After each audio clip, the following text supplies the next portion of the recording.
welcome back to another YouTube video, and today we're taking a look at another anime review. Today we're taking a look at a 10 episode anime, which is on HBO Max, Amazon Prime, and a couple of other places, and it is called Suicide Squad Isikai, and it is made by Wit Studio and Warner Brothers Animation.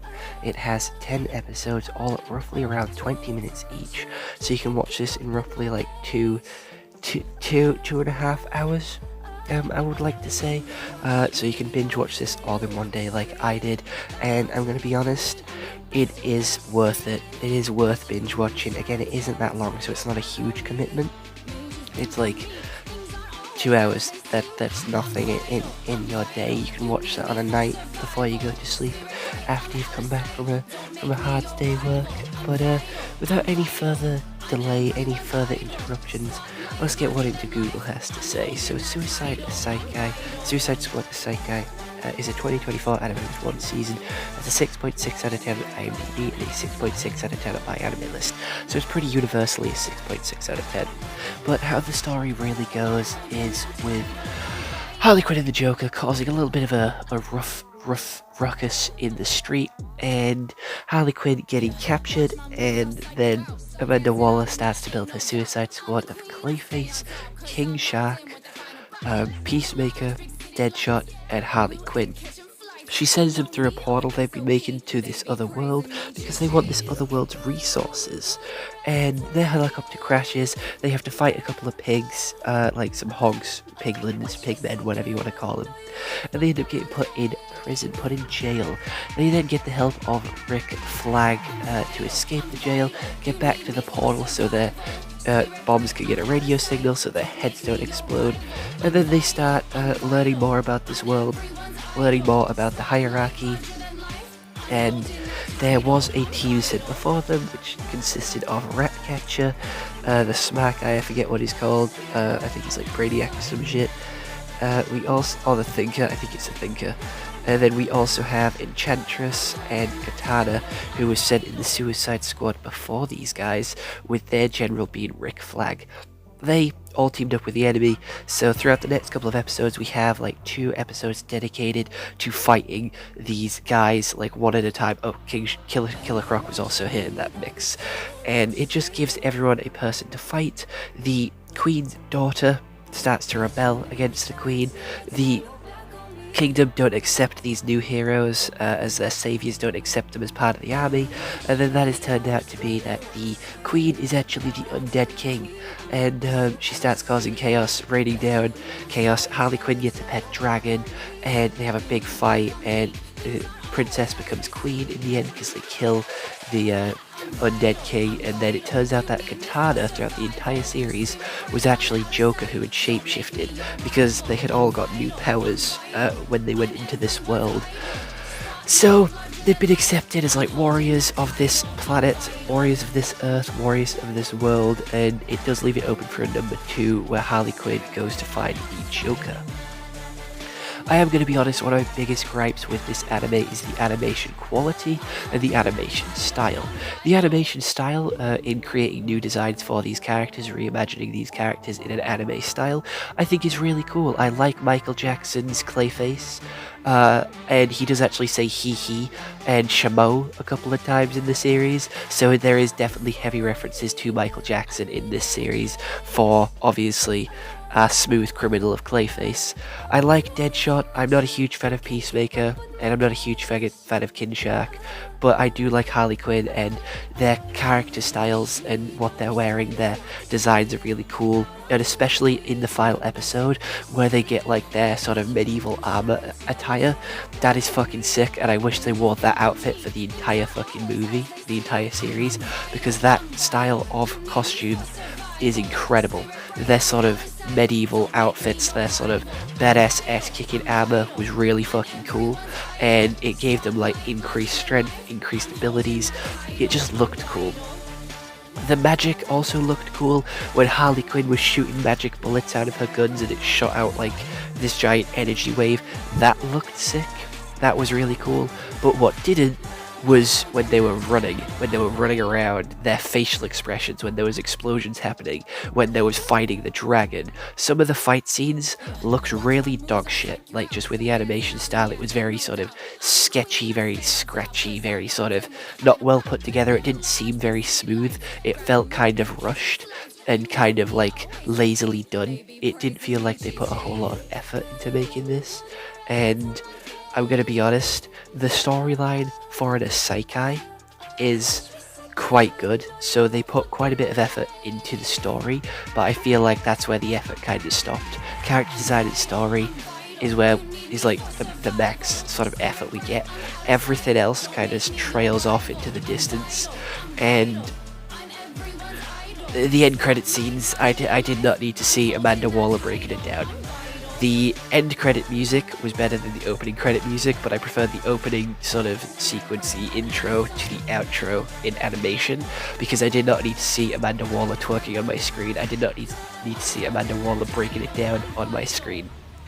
So they put a lot of effort into the intro and outro with Amanda Waller breaking it down, and that is an image and a sentence that I will never get out of my head. It is extremely weird.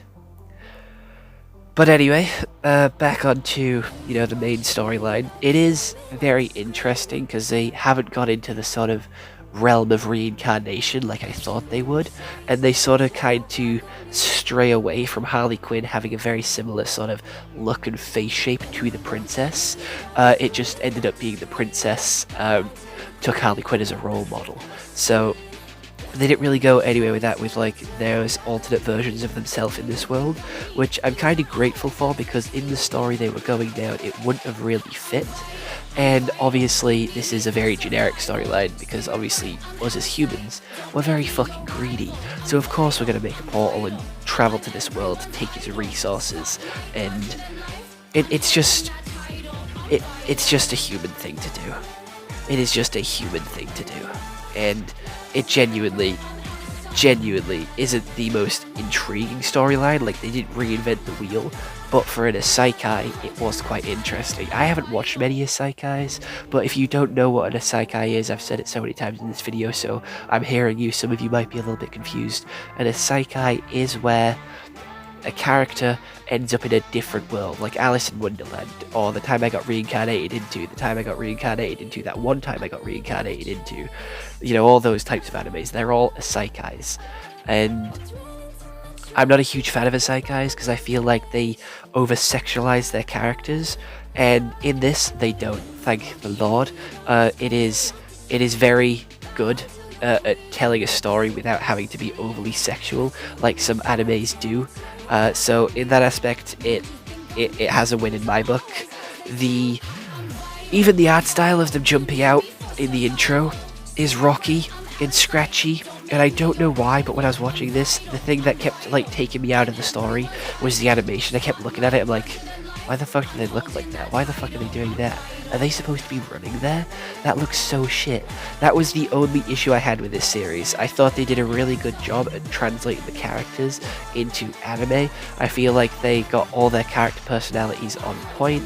I feel like the constant arguing, constant bickering of the characters at the start and throughout was really interesting, because they are villains, they're not supposed to get along, they're being forced to get along, but they do end up getting some form of camaraderie, some form of teamwork in by the end. They do start to trust each other and like each other and start to work well as a team as the season goes on, and it's nice to see that development of character. It's nice to see that growth of character as the series goes on, and it's also interesting to see how they sort of show the plot points that Amanda Waller and Rick Flag are hiding from them by saying, oh yeah, you guys aren't the first here, there was another Suicide Squad before you, they turned to the bad side, we now need your help to get them back. Just constantly hiding things from them, constantly keeping secrets from them, not giving them all the information. So as Rick Flag gains their trust and starts to trust them a lot more as the series goes on, again, some solid character development, some solid character growth. We see a lot less conflict being caused by the secrets he's keeping, and he's just willing to be open, willing to be, honest with what's happening and what's going on. It does seem like there is set characters for the Suicide Squad, which every Suicide Squad does use. Obviously, we have Harley Quinn. We also have Enchantress, Deadshot, Peacemaker, King Shark. Now, I haven't read that many Suicide Squad comics, but I do feel like there is fan favorites and there's lesser known characters. Like, the fan favorites are obviously like Harley Quinn, Deadshot, Peacemaker, King Shark, Enchantress. But like, where's my boy Captain Boomerang? I would like a Captain Boomerang, and I genuinely don't give a shit for the Thinker. He does cause some good conflict for the characters. He does cause some good sort of stuff for them to have to overcome, because it's slightly different to how they normally have to fight. Instead of fighting with their hands, fighting with their fists, you know, going crazy psycho, we have them sort of fighting in their mind and using like mental fighting, which is also quite interesting and something that we don't really see. It just broke down the series a little bit more and went to like a deeper level, giving us their fears, giving us what they're scared of, and helping them sort of fight in a different way, which just gave us something different to watch, something different to digest. And Harley Quinn's pet dragon came in fucking clutch. Arthur, I think he's called. Harley Quinn's pet dragon came in clutch. They would not have won any of this shit without that pet dragon. That pet dragon came in so fucking clutch, and they wanted to fucking eat it at the start. Harley Quinn, glad she stuck to her guns, glad she kept the dragon alive, because god fucking damn, they would have lost without it. It is interesting to see the characters sort of go into rage mode and like show what actually pisses them off. It just made the characters really more interesting and fleshed out. Same with the world building was really interesting, and it felt really fleshed out, and they thought about all the characters, all the roles in the hierarchy. I honestly really like this anime. It's just the animation that lets it down. So other than that, I hope you all enjoyed this YouTube video. I'll see you all next one, and Suicide Isikai is a solid 8 out of 10 for me. I'm ranking it higher than what IMDb did. Other than that,